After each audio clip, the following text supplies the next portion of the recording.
I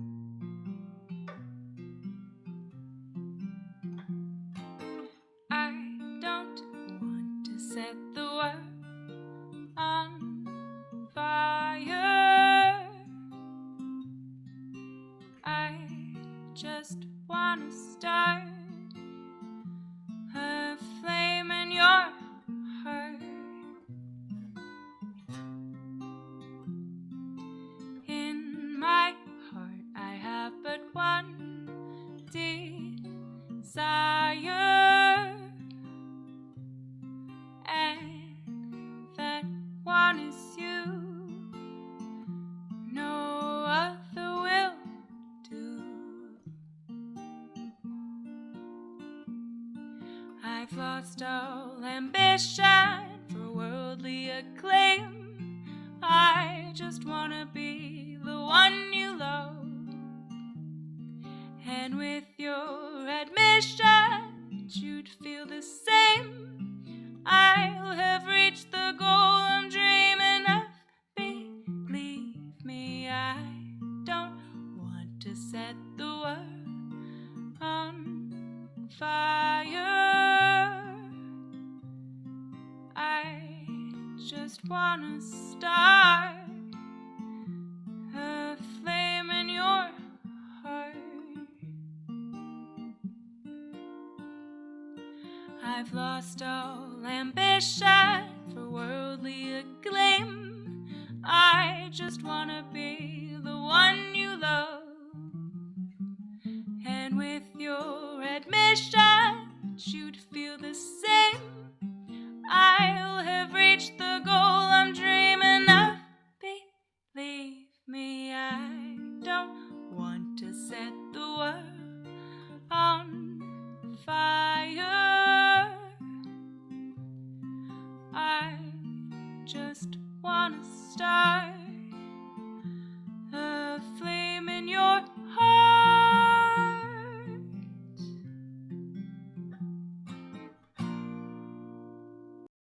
Well, it's that time. Today is April 5th, 2022. This should have been yesterday's show, but hey, whatever, we'll figure it out. Where do we start today? Let's start trying to understand the biggest sham in history, how they control you, and kind of why.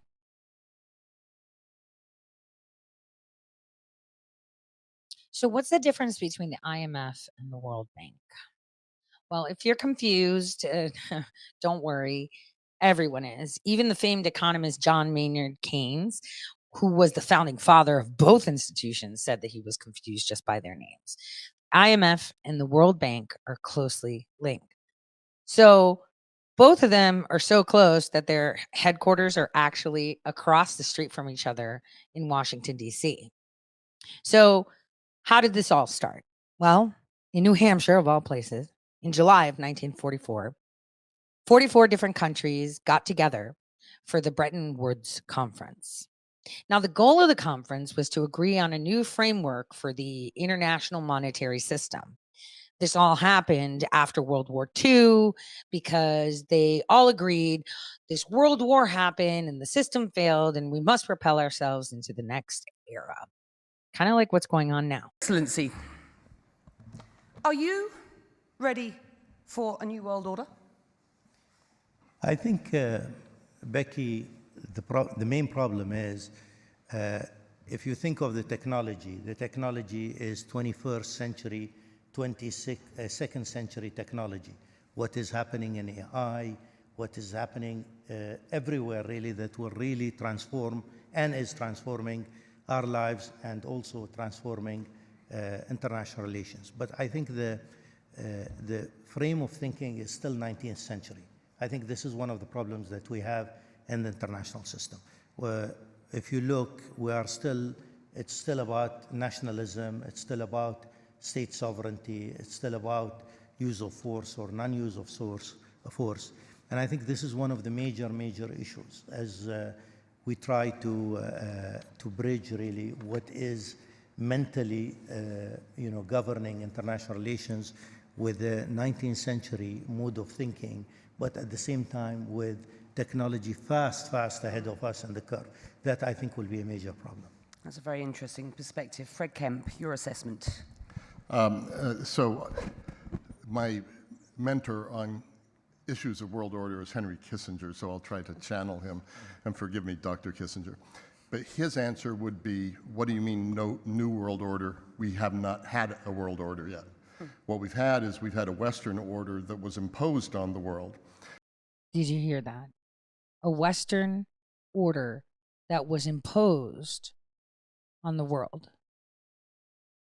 You mean the experiment of a new world order that failed with World War I, that gave rise to Hitler, and then failed with World War II, then failed in the 70s by changing our monetary system, and then failed again with the Cold War. I see. So we tested it. Now we're just going to force it globally, right? And so the first world order in modern times, or somewhat modern times, was 4 centuries ago with the Treaty of Westphalia, ending a century of conflict, the 30 Years' War.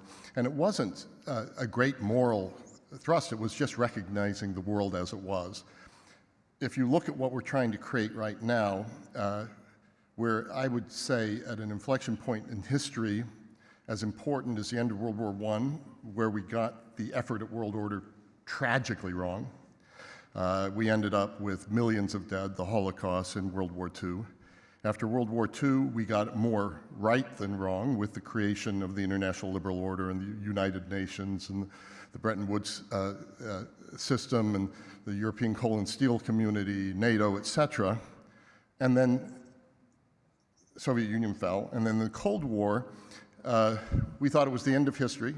And we thought that everyone could fit into this system that had been created, and it worked for a while, but not everybody came into it. But China grew. China certainly took full advantage of being part of the global system. Russia did not. Russia became more of an outlier. And I think where we are now, and this gets to your question, Becky, of a new world order, is it can go in 2 directions with the war in Ukraine now being a decisive element. Either the jungle is back, as the historian Bob Kagan talks, and that we can go into a darker era, or we could go into an era, because of the advances of science, advances of technology, that could be one of the most prosperous, promising, progressive, enlightened, moderate, modern eras that we've ever faced. Dark period of time? You mean where nations decide to maintain their national identities and sovereignty? Or do we all meld and become a global nation with few that govern the many? But if you were listening carefully, if we don't bend the knee, we choose war or sanctions. That started in 2020. And I think we're in a moment where that's being decided, and I think the importance of the Ukraine issue is that it's a fulcrum for this, and how the world manages this and comes out of this is going to have far-reaching consequences that go beyond Ukraine. Thank you. I wrote a piece in late October saying we're already in World War III. We are already in conflict that extends so far beyond Ukraine, actually, even within the context of Western Europe. But we've clearly been pretty much at war in space, below the surface of the oceans, submarine warfare between superpowers. I would even say that this has been happening for at least 4 years, and it's spilled over into public view on the ground. Well, how's that for a dose of truth right there? Remember, in 2017, I had said we are already in a civilized war. In 2018, I was showing you the signs of where World War III is, and this is just them revamping old ideas to try to push you their way. They're smarter, so they make decisions for you. Kind of like the way Churchill, Stalin, and Roosevelt got together and said, oh, look, Korea, let's split it in half. And then they said, two officers who had no idea what Korea is about and just separated it without asking the Koreans at all. And here is where they are now again making decisions for us. And how are they doing it? Well, that's what we're going to talk about today.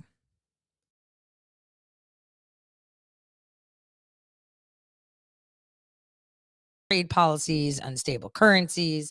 So after 3 weeks of being in New Hampshire and heated negotiations, especially between Bretton Woods, between Keynes and the rest of them, Keynes and it was Keynes at the Bretton Woods conference. It was between Keynes and who was obviously representing the Crown, and Harry Dexter White, who was the U.S. Treasury rep. They finally came to an agreement, the Crown and the U.S. And the agreement created the IMF and the International Bank of Reconstruction and Development that is now known as World Bank. It's the same thing. But both of these institutions had different and distinct roles. The IMF's job was to oversee a system of fixed exchange rates, which tied the value of a country's currency to the US dollar, which was at that time pegged to gold. Now, I want you guys to understand that the IMF itself created the first crypto type currency. It was a digital fiat currency. There's no actual paper money. And the SDR clearly trades in debt, which is the country's value, let's say. So just so that you understand, the main purpose of the IMF was to make sure that exchange rates stayed stable to encourage global trade. Now, the IMF was also tasked with providing short-term loans to countries that were struggling to pay their debts. Now, one might say, what kind of debts would a country have? I mean, how do they have debts? How does a nation have a debt? And this is where we're going to, kind of dip our toes into that vast ocean of deep state's financial shenanigans. I had made mention a couple weeks ago in regards to the debt that Uruguay and Paraguay were trying to obtain from Venezuela. And I made that example based on, that guy for the Clintons that ran away from Venezuela with all this money, ended up doing all her, funding her campaign and being in charge of fetal parts. Anyway, I digress. So basically, the IMF was supposedly just to oversee some fixed exchange rates. Everyone had their own currencies, but we had to have kind of a way to understand the power of each currency. So the franc, the lira at the time, the dollar, the yen, the ruble, right? All of these things had to be regulated. So, if you were traveling and you were going to pay with francs, you knew that you would get, 100 francs for each dollar. And people that use francs knew that for every 100 francs, they would get $1. It had to be the same everywhere you went, not saying 100 to 100, but it had to be something that everyone shared. Now, the World Bank, which was called the International Bank for Reconstruction and Development, was created to give financial assistance to countries, mainly in Europe, that was needed to build after the war. As I mentioned, I think a week or two ago, 5% of that money went to the CIA, which is weird, but that's another story. Now, the roles of both the IMF and the World Bank have changed a lot since that conference in that hotel in 1944, which, by the way, the IMF and the World Bank now known as the World Bank, right? Uh, were actually founded December 27th, 1945 is when they were completed. Now, in 1971, we know that Nixon unpegged the US dollar from gold.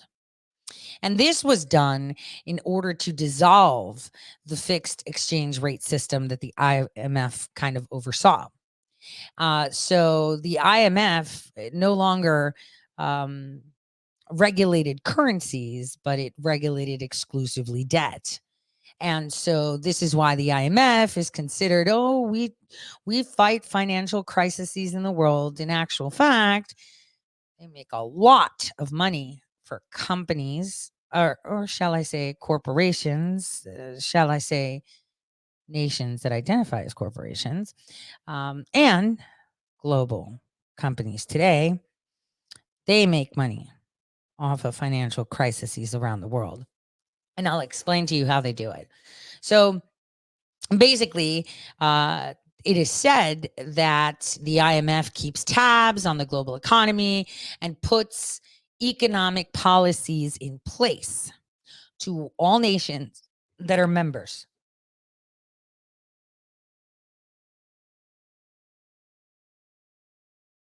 Now, while it does that, helping to fight these alleged financial crises, we have the World Bank that supposedly promotes efforts in developing and reducing poverty. So we have two of them: one that comes in to save the day when you have a financial crisis, and another one that also comes in to save the day to reduce poverty. Weird. Because the World Bank provides funding and resources in projects in some of the poorest countries, apparently, right? Both institutions have 189 member countries as of 2017, but the IMF actually has about 2,700 employees, whereas the World Bank, and this is with numbers from 2017, and the World Bank has, over 10,000. And just so you know, the IMF, how are they funded? Well, they're funded mainly by subscription fees from other member countries and quotas. So we pay a subscription fee. Interesting. In fact, the IMF receives over $675 billion in quotas, with Germany, China, Japan, and the US contributing most of that. Wonder where your federal tax dollars go? Remember how we asked them, hey, where does our money go with this CARES Act? That you were giving away all this money and putting them in a nice fund. This is the fund. The World Bank is financed mostly by issuing bonds to global investors. What does that mean?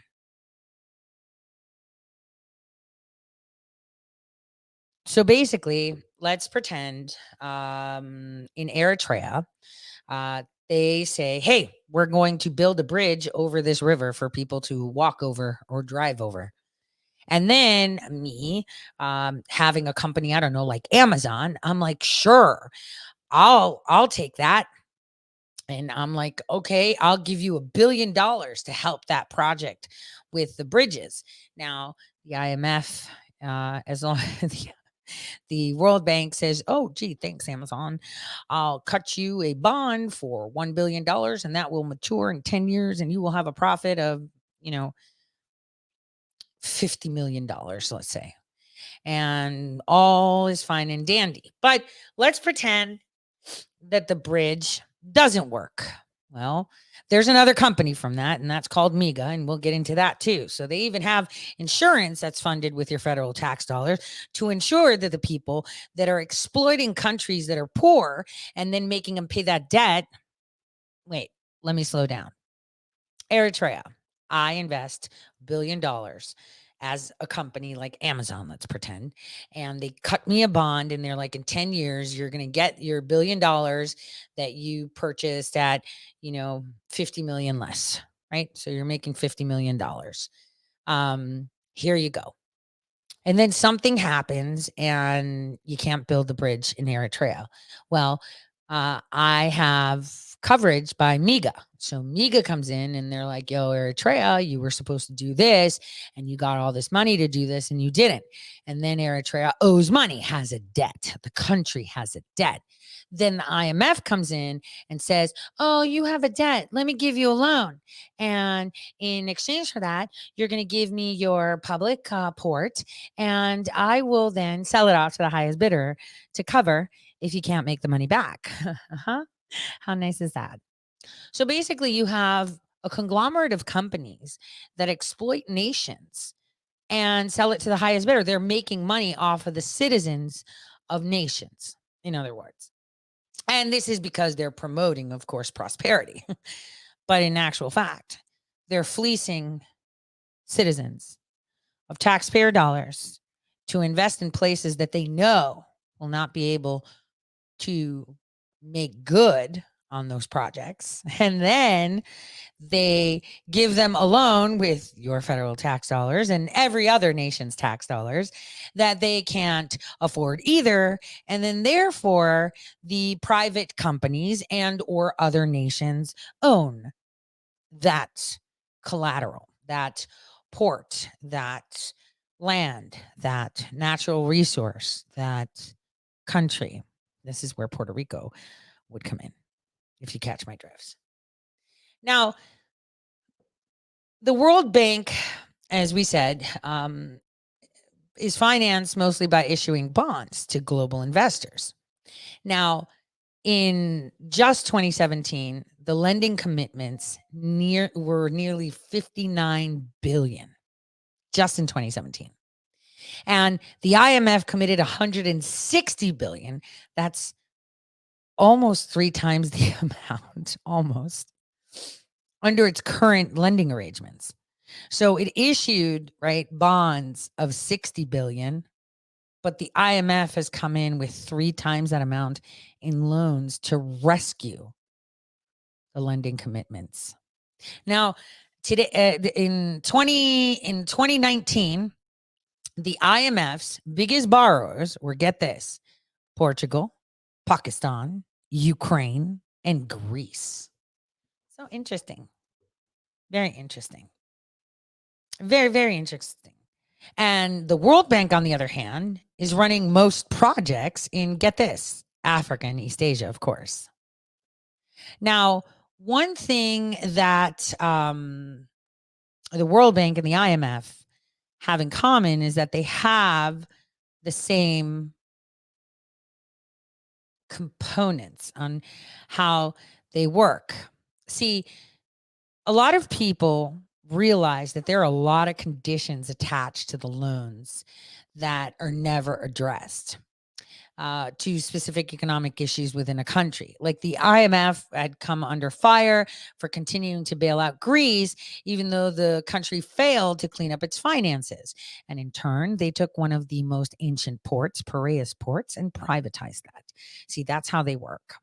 Ukraine has $0. The IMF is now laying claim to the natural resources that they have, which is an immense amount of natural gas.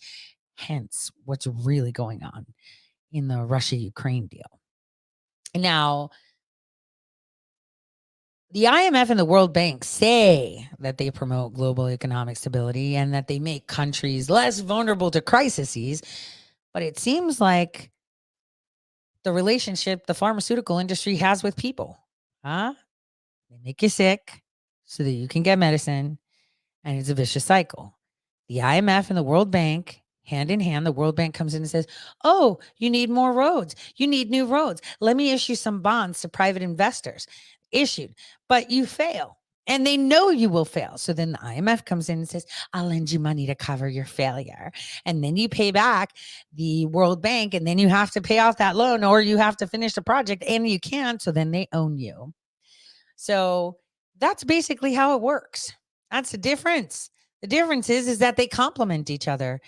It's almost like they work for each other. So weird. So weird. Now I'm going to talk to you about their insurance, how they have insurance. Their insurance is called MEGA. MEGA What's that? Well, that's their form of way of selling insurance to ensure that the private investors that buy the bonds are paid for. They do these, shall I say, risk assessments? They don't. See, they're making money no matter which way you turn it. No matter which way you go, they are making money. And they're making money from the private institutions or private corporations or nations that identify as corporations by selling them insurance for their investments. Fascinating, right? All right, so let's start dispelling some things. First of all, MIGA, right, is insurance. Basically, you apply for multilateral investment guarantee agency.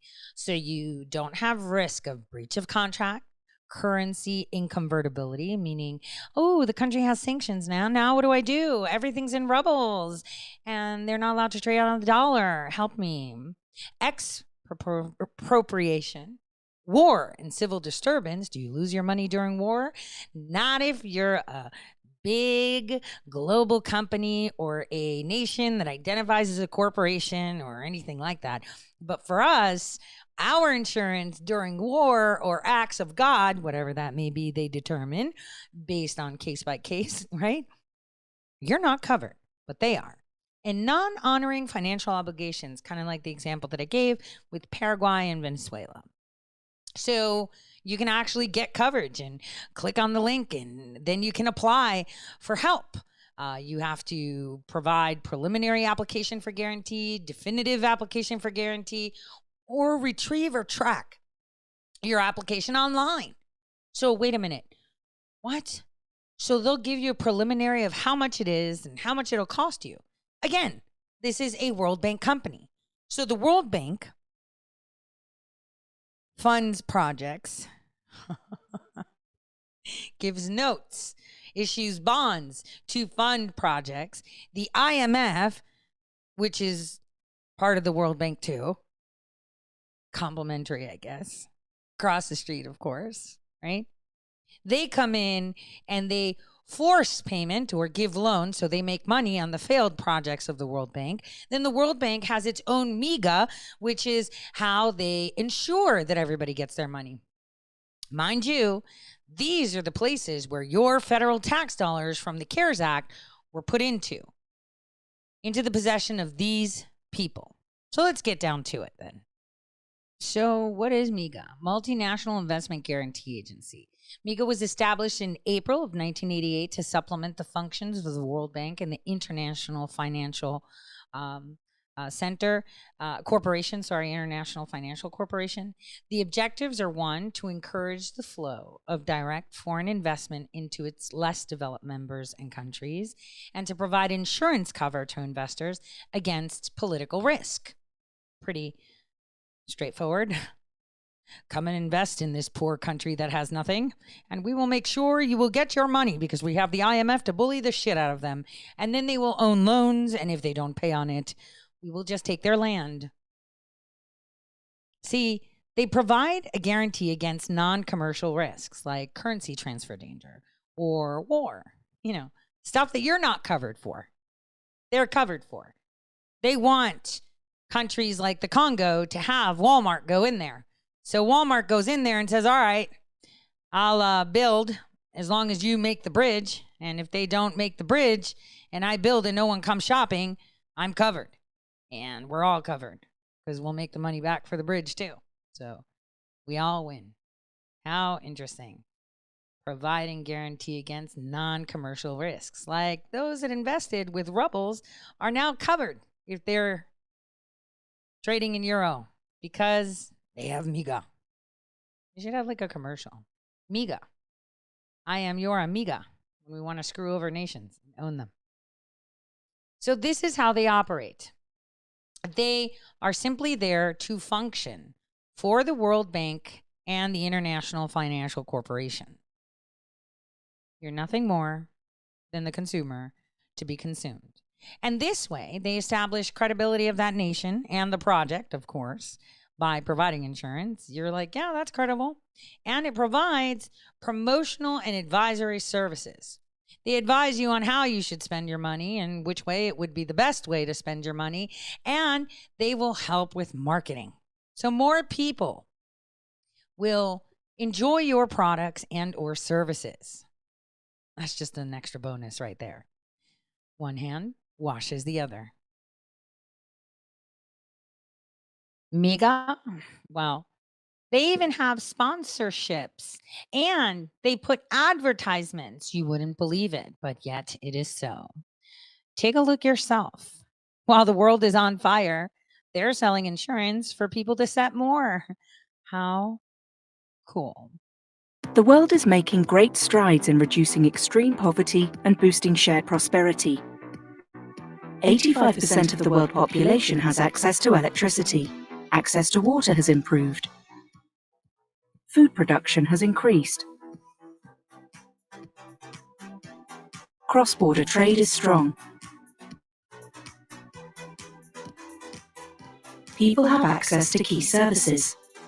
Private sector investors can rightfully claim credit for many of these successes. Foreign direct investment, FDI, is the largest source of external finance for many developing countries, surpassing official development assistance, remittances, and portfolio flows. MIGA has been crucial in helping bring cross-border investors and lenders to developing countries. We currently provide $20 billion in guarantees across the globe. Since its inception, MIGA has issued more than $46 billion in guarantees to international investors and lenders, supporting over 830 projects in 111 countries. Agribusiness,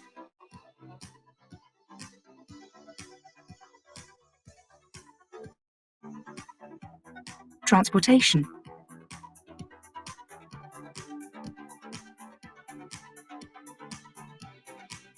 tourism,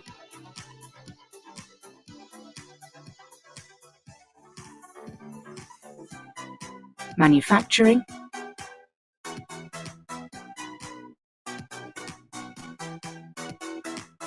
telecom,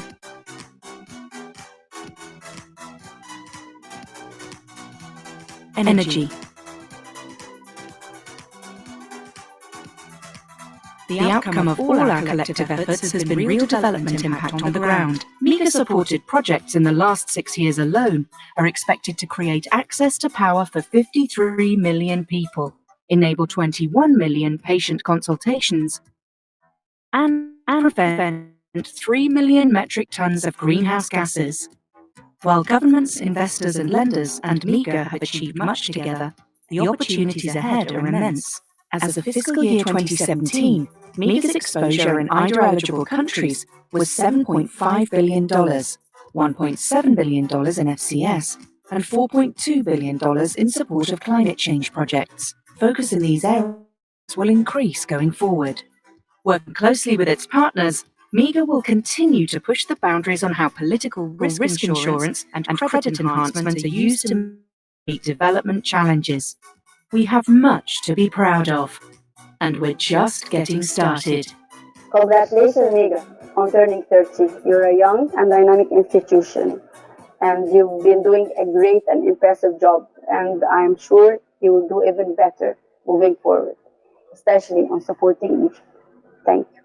In the next 5 years, we have over $15 billion of infrastructural projects that we are putting out to the market, and we look forward to foreign direct investors, regional and national, working together and winning these tenders and having the World Bank Group support as well as RFIs, and specifically the support of MIGA to ensure the success of these projects. So we see our relationship and partnership with MIGA, which has been very successful, as an expanding relationship going forward.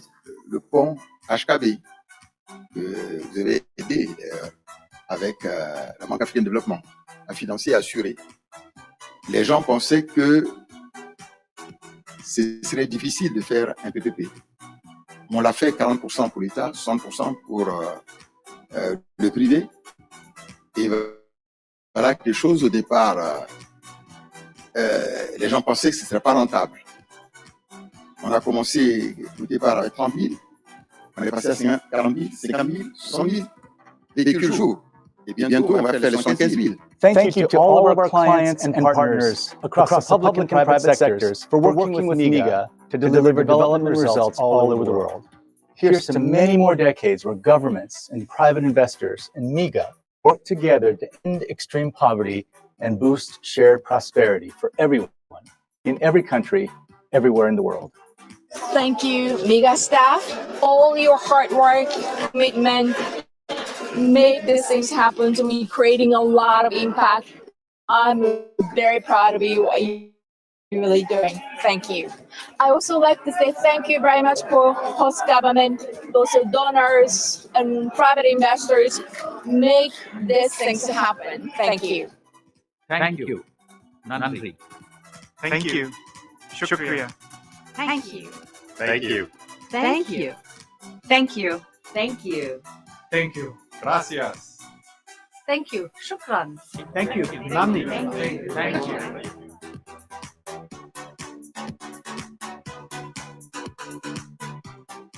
Thank you. We're becoming poor and we're liking it. And we're keeping Africa in the dark because they like that too. Except for us. They're making money. They're using our money to make more money from other nations' money that they take in taxes. So you're funding globalization.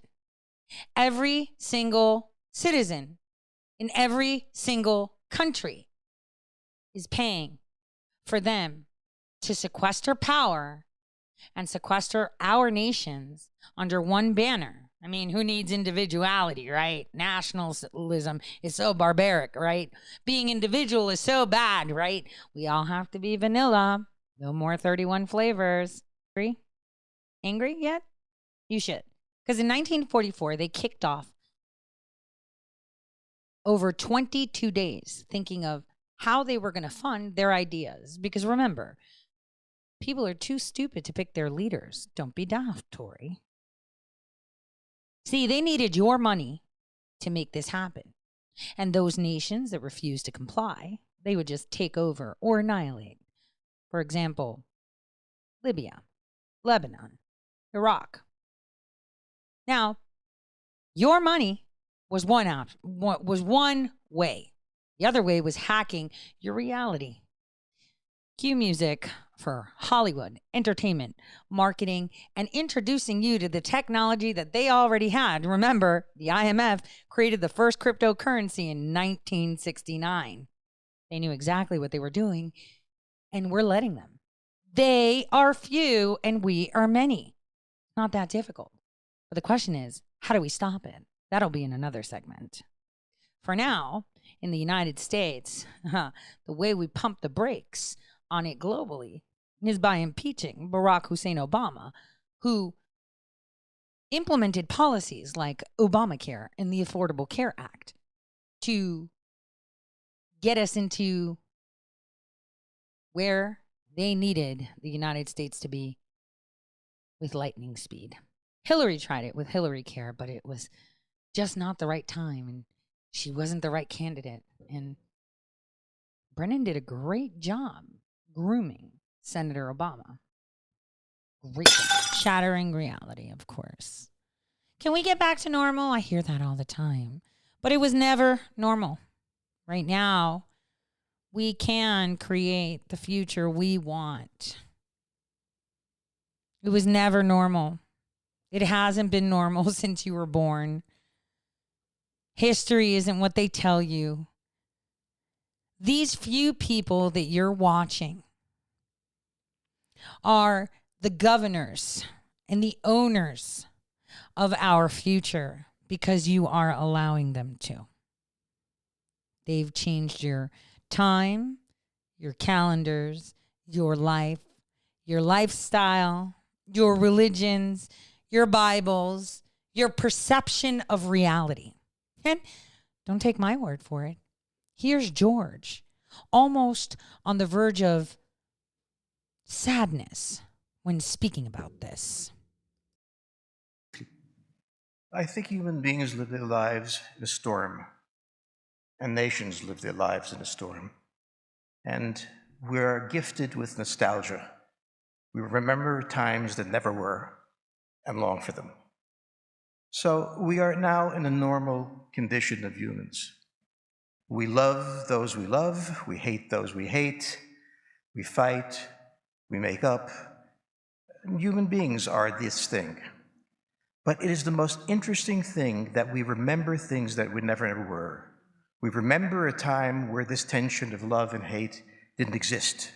We remember a time that if we could only get back to, all would be well. And sometimes we imagine that if I have the internet, that will take me home. But there is no going home, we are at home. And we have to be at peace with where we are. And there is no time that has ever been at peace with the chaos that it was surrounded by. And that's the tragedy of the human condition and its greatness. That was heavy. Let's take a quick intermission.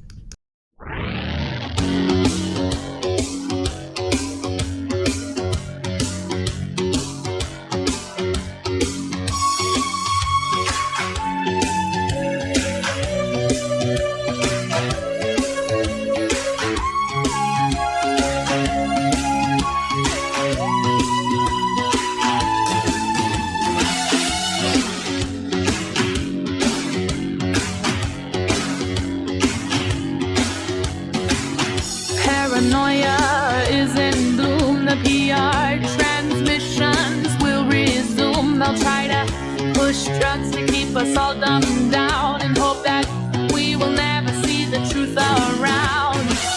Another promise, another seed, another package lie to keep us trapped in greed. You see the green belt wrapped around our minds and endless red tape to keep the truth confined.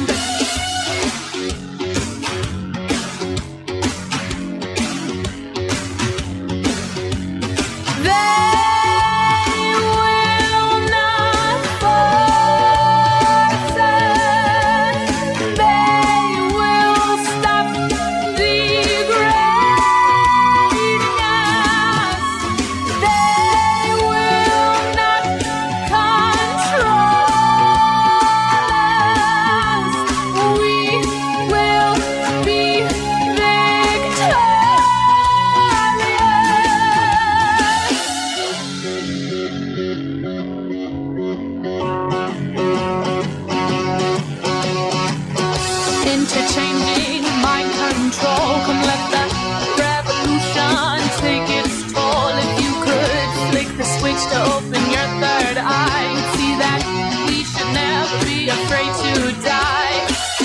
Rise up and take the power back. It's time the fat cats had a heart attack. Know that their time's coming to an end. We have to unify and watch our flag ascend.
right, so let's jump in. Let's start where we ended.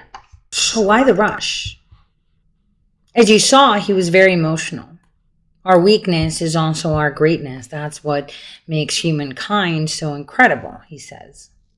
Well, indeed, that is true. Humans are very easy to manipulate when not taking logic and understanding into consideration that they are sequestering the power to the hands of few, which brings them back to exactly why they rebel every single time. And the rush is that people are waking up, that the networking that they wanted to use to enslave us is actually liberating us. And this is why this new order we're entering into, well, listen to them talk about it. So I find it very difficult to talk about the world order that we're coming into, given how very tenuous and unstable the current environment is.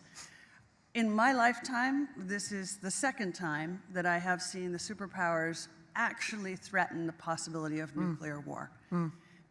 It's almost unimaginable to anyone who doesn't remember from last time, who isn't old enough. It's unimaginable from 3 months ago, quite frankly. The nature of this conflict that's currently underway, I think, is so deeply misunderstood, not framed properly. As a small example, I think the way the Russian side sees this conflict, if you were to take a map of Europe, it would start in Norway and move down through Kaliningrad, through the Suwalki Gap, into Belarus, down the border of Ukraine, to Odessa, to the Russian fleet in the Mediterranean, into Libya, Egypt, where there's already enormous Russian presence. By the way, one side story, we've been privatizing militia for some years, and we have private armies, both on the American side and the Russian side, that now are fighting all the way down to the southern tip of Africa. That is a very different view than this is just Ukraine. And so getting a grip on what is the actual nature of this argument and where is it occurring? Now let me take you into Wonderland. At the end of World War II, it ended with a bang, with a nuclear bomb. And this was sealed with a kiss. But one thing that I've been drawing your attention to for a few years is the START agreement and why no one was extending or renegotiating. Why? Because space. And the negotiation was being done by President Trump to mitigate what they had planned. Well, most of the nukes we have are actually in space. And you're going to hear them talk about it. You're going to see just why President Trump did an amazing thing by creating Space Force. Because when they want to drop a nuke on their own people, they're willing to sacrifice you to make sure that they can usher in climate change real quickly with a nuke bomb and eradicate people and claim war must end. Look at all these people that died. This is how they do it. But the mitigation is there. Funny thing is, if something explodes in space while being launched in space, then you have it kind of almost like an EMP. And I'll show you that. But first, you have to listen to them tell you it. You have to listen to them tell you, oh, we're warning about this. Listen to us very carefully. We care. Sure you do. Of course you do. George, we were talking earlier because George is writing a book on space warfare. And I was saying we've had so many incidents between the Chinese and the Americans, the Russians and the Americans, destroying satellites, creating debris fields to try to mess up the other side's satellite capability. Every one of us depends on these satellites to conduct our daily life. But we have outright conflict happening in that space. So when we ask, what is the new world order going to look like? The answer is so much depends on how we handle what's happening now, which we can't even agree upon. In other words, if Russia doesn't comply, we're going to have to nuke them. How will we solve this? And that will be part of the answer of what will the new order work like. George, I'd love to get your thoughts on what's going up on away from Mother Earth, as it were. And I know that I'm very much looking forward to the book that you're writing about space warfare. depending on how we solve the problem now, is what this new order will look like. And speaking of space, we must remember what President Trump did to mitigate all this, because he did. He mitigated everything.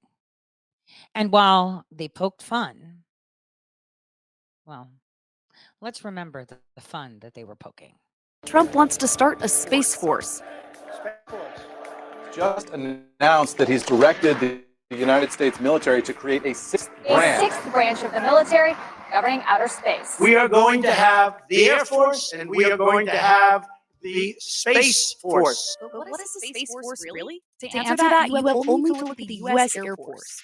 Right now, the Air Force's Space Command handles all military missions in outer space. That includes launching military and GPS satellites and flying missions with the super secret X-37B space plane. Space Command employs more than 38,000 people. Trump essentially wants to separate that division of the Air Force into a sixth military branch. Space Force as the sixth branch. It's similar to how the Air Force once operated as part of the U.S. Army throughout World War II, but became its own branch in 1947. So Space Command is less about Space Marines and more about protecting satellites and policing space debris, at least for now. Decades after the first space race between the U.S. and the Soviets, some experts believe space could become the next theater for a major armed conflict. Though Trump's order to create a space force may sound official, it's far from a sure thing. Creating a new military branch requires approval from Congress, and lawmakers already shot down a proposal to create a space corps last summer. Both the Pentagon and Defense Secretary James Mattis, a member of Trump's own cabinet, were opposed to the idea. They're not weaponizing space. We're dealing with space as it's developing.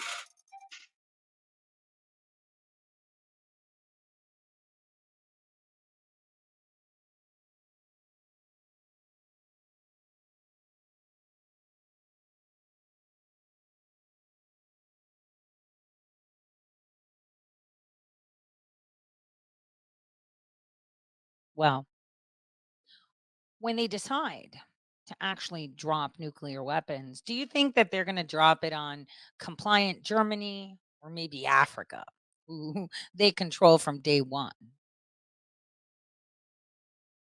See, the only way to get the world to cry, like they did before when they ushered in the digital identity so they can speed up the process, you've got to hurt the people that are the most rebellious and the ones that have no clue of what's going on. And that would be the United States. Now, have you ever seen a nuclear explosion in space? It's quite interesting. There's some music, so I'm going to obfuscate that. Therefore, I don't get dings. And maybe I can find some background music to play on its own. Let's see. Maybe this.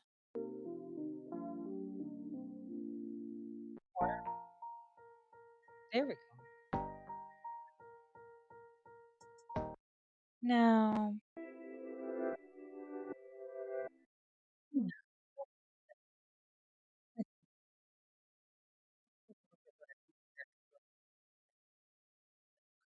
Oh, when did you test this? Mattis said, "Oh, we're not looking to weaponize it." That's right. Already.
Interesting, isn't it?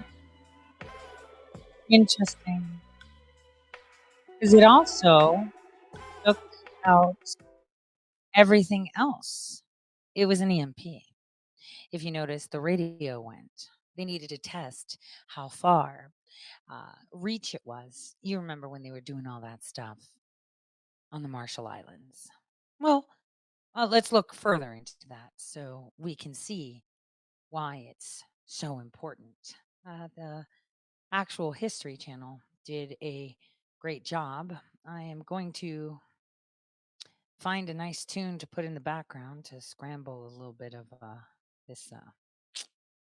Let's take a listen. Which one do we like?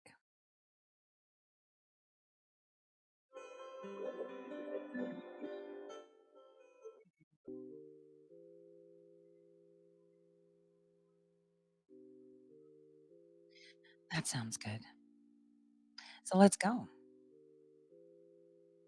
The nuclear warhead will detonate high above the Earth's surface, and people on the ground will not feel a thing. Powerful electromagnetic waves destroy electrical circuits. One of the most wired nations in the world will go dark.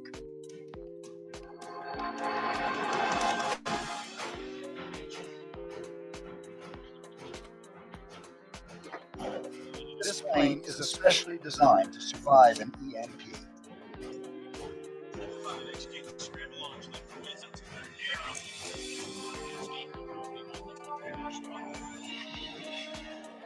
It may be one of the only means of communication you, as Commander-in-Chief, will have to your military forces. Is that Hillary? In a matter of months, our 21st century technology-driven world will be catapulted back to a non-electrified time. This is the worst-case scenario, but one that could happen on your watch. With the fate of millions resting in your hands, will you be prepared for the aftermath? To make the right decisions, you need to know more about electromagnetic pulses, how they work, the damage they incur, what you should not be scared of, and what you should. To help you separate the physics from the fiction is a briefing led by physicist Richard Muller. An EMP bomb that's designed to go above the atmosphere. And you're releasing suddenly all this huge energy. A few percent of that energy is in the form of gamma rays. Gamma rays are essentially X-rays that have much greater energy. You take an X-ray, which is maybe 10,000 volts of energy, and instead give it 1,000,000 volts of energy, and we call it gamma ray. These gamma rays then spread out to the horizon. When the gamma rays hit the atmosphere, they bump into nitrogen and oxygen molecules, knocking off electrons and creating electric current in space. Electrons moving through a wire, what we call an electric current. Electrons moving through space are an electric current in space. As this current moves through the Earth's magnetic field, it emits microwaves that strike the surface with an intense surge of power. That's what makes it so damaging, the fact that it's coming in a very narrow pulse. In less than 1/1000th of a second, the electrical intensity on Earth's surface becomes so hot, microchips fry, power lines overload, and the electric grid collapses. Everything with microelectronics in it stops. Your car, your computer, the subway, there's no electricity.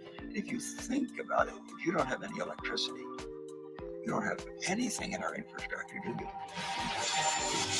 It will change the game, it will change the world order.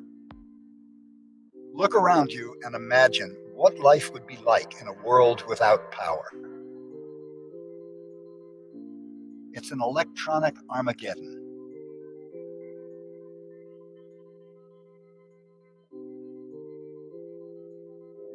electronic Armageddon, more like nuclear Armageddon. That's what it's more like. I'm putting this background music to allow me the availability to continue play videos without being put down. I hope you guys see where I'm going with this. The same playbook played over and over and over again. They don't even make edits to it anymore. They're that lame.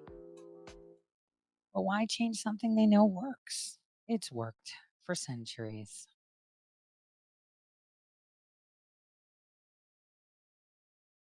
To think, one of the greatest achievements to safeguard the lives of American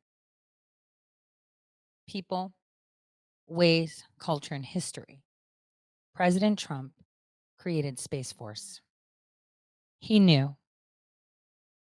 You don't have to be a time traveler to know that, but it kind of helps. You know, just a great group of other executives are here from the top companies, and it's patriots like you that are the reason why America was first in flight, first to the moon, and why America will always be first in space. You know, before I got here, it wasn't looking so good.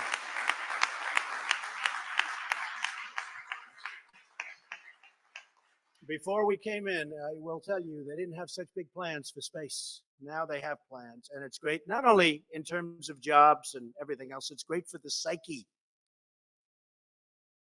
of our country. It came up that small business is the most optimistic it's ever been in the history of our country. That's pretty good. Now, I don't know if they go back to 1776. I don't know if they go back to, you know, areas of a little bit earlier, slightly, like by 100 years or 200 years, but I will tell you, I have never seen optimism like we have right now.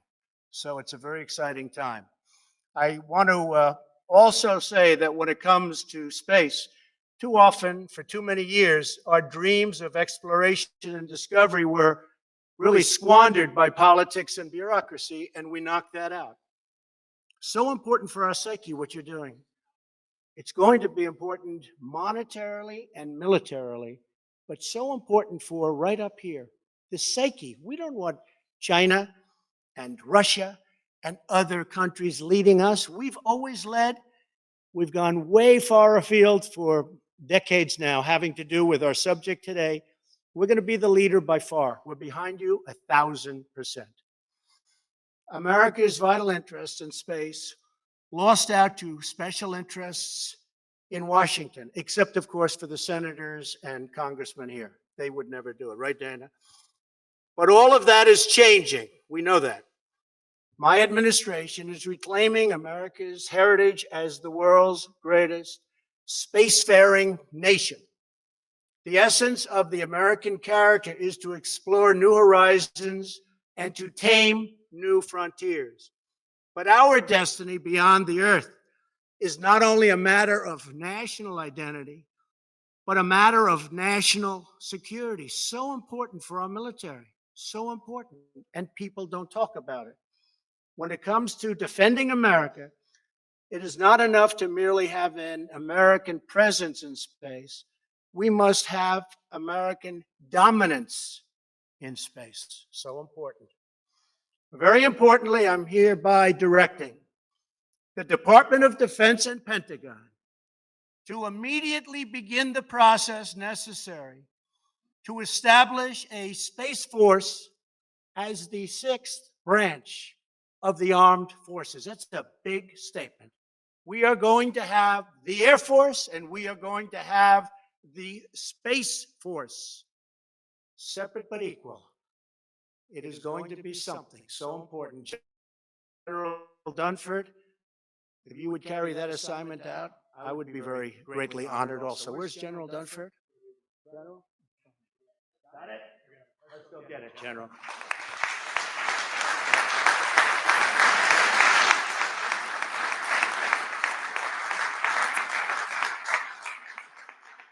But that's the importance that we give it.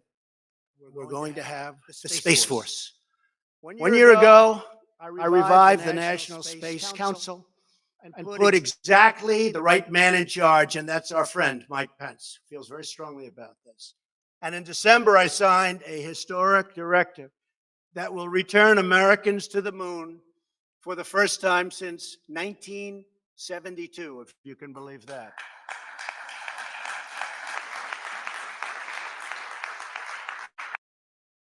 So he mitigated.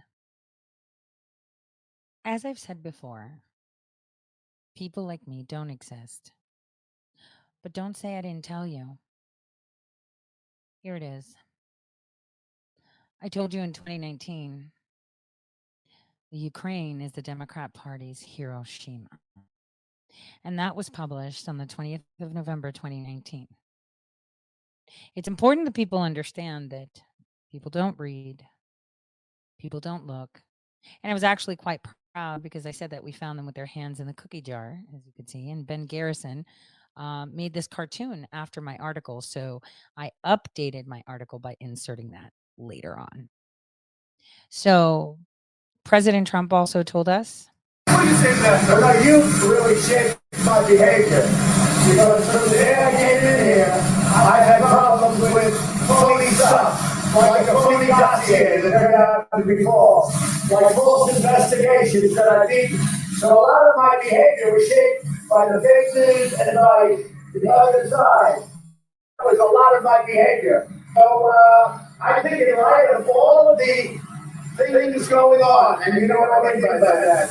The fake news, the homies, the world, the bad things that went on. It's called a SWAT. And you know what I did?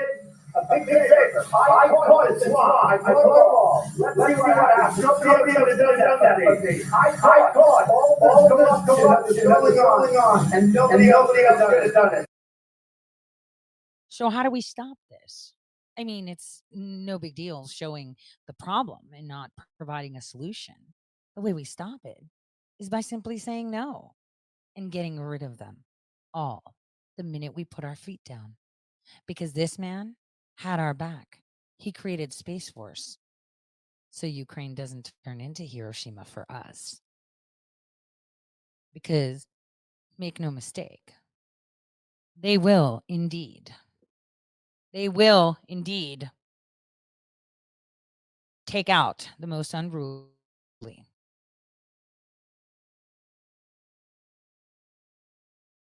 Look at this. You should read this article. It tells you a lot. It tells you everything you need to know. And, well, you know, oops. Here's how we go. The president created Space Force to save us from what's to come. The things they talk about. The one thing that we have to pray for is that more people like me that don't exist are possibly ensuring that Space Force carries out what they're supposed to do. Have you ever seen what a nuke looks like in space? Almost like a fishbowl.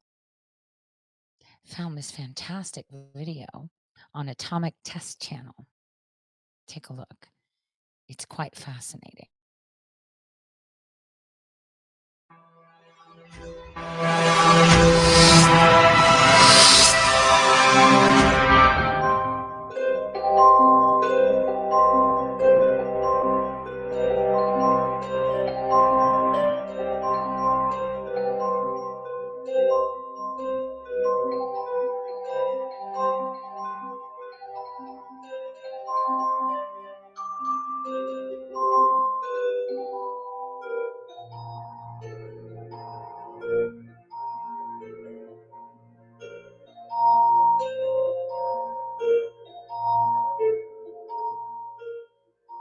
Looks marvelous, doesn't it? Almost like you've exploded something made of water. Fascinating. And they've already tested the distances needed to ensure that EMPs only affect certain areas and that we have data transmission, communications transmissions go down in certain areas. They've already tested that. They did all those experiments at the Marshall Islands while eliminating a whole population of people. For the greater good, of course. Can you see how far ahead they planned? I'm pretty sure others planned as well.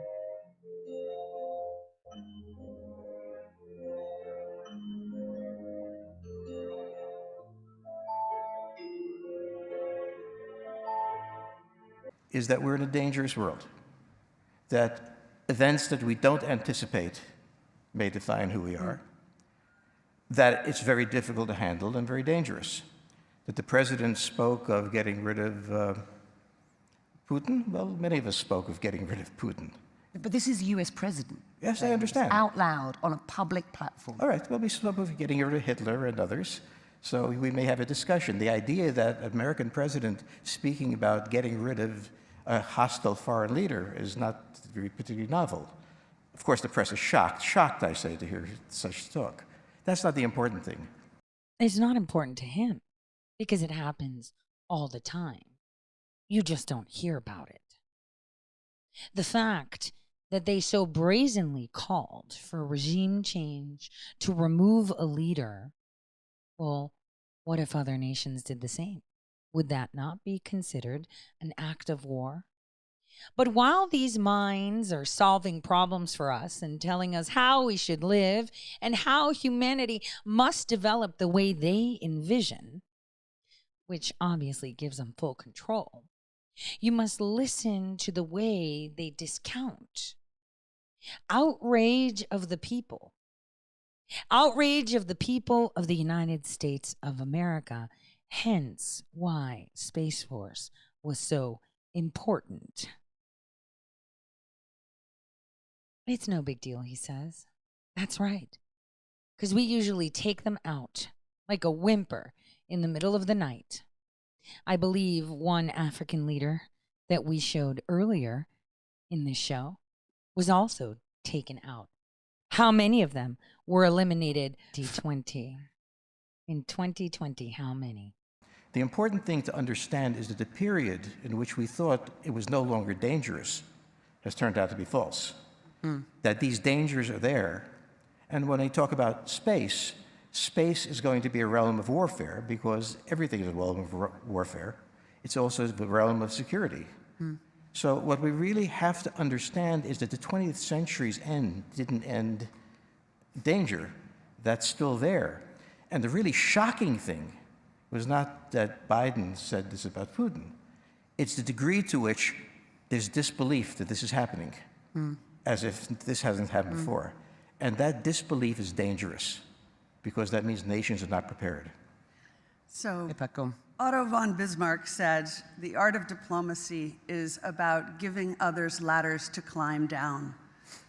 Giving others ladders to climb down. You mean a way out.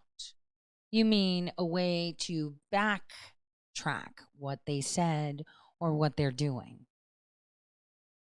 Nothing can stop what's coming. While, as you have seen, they planned how to make it happen with your money. They planned how to use that money that they take from you against you globally. They've planned how to bring another Hiroshima in. And obviously, we're going to look to Russia because, Russia's the enemy. When Russia was the one screaming throughout all of Trump's administration, we need to talk about the START agreement. We need to talk about the START agreement. And the START agreement is all about nukes in space. So here is where you see these great minds, where evil resides. These, my friends, are the people that put the shackles on humans. From untenable positions. And I fear that the current position of the United States is very much, we can win this, as opposed to we need to find an off-ramp. We need to find an exit. We need to get back to a negotiating table. We may have disagreements, but resolving them in a battlefield is not the right way to do it. And we may have forgotten that art of diplomacy. In other words, President Trump mitigated, and we need to backtrack. Biden, don't think that you're going to make this happen and that the people are going to listen. They're awake. and it will be exactly what you deserve. Yes, Pippa has the right idea. But does this Atlantic Council CEO see it the same way? No. If you seek to be an individual, if you seek your nation's sovereignty, if you seek any of the above, you're a savage. I am also careful, Dr. Gargash, about this issue of democracy and autocracy. I really think it's the forces of civilization and the forces of the jungle, it's forces of moderation, the forces of backwardness. And Their time is up. Nothing's changed from 1944, from the 1800s until today. It's still the few making the decisions for many, and that's because they took advantage of the expansion of communications. Well, that goes both ways. We have the same access to communications now. Therefore, we can actually stop them this time. The new order, or the new world, or the world that we envision will happen on our terms. See you on Rumble.